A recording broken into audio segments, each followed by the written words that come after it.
Hello guys, and welcome back to MS Tech Tutorials, and in today's video I'm going to be showing us how to fix the there's no local IP address reason Huaneme-Kleber. And first thing that you guys can do is simply just hit retry.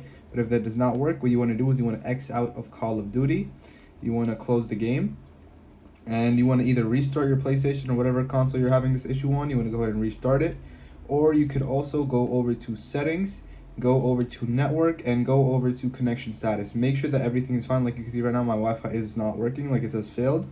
But you can also, view PlayStation network status as well. You can also check to see if there are any issues here.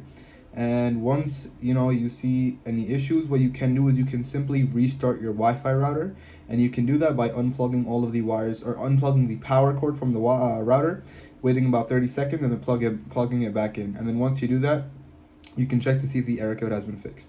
And I recommend again restarting your PS5 as well after that as well. And instead of using a Wi-Fi, you can also use a LAN cable instead, or an Ethernet cable, because that does tend to help as well. And yeah, once you do all these things, you should be good to go and you're all set. So yeah, that is it for the video. Thank you guys for watching. Make sure to give the video a thumbs up, subscribe to the channel, and have a great day.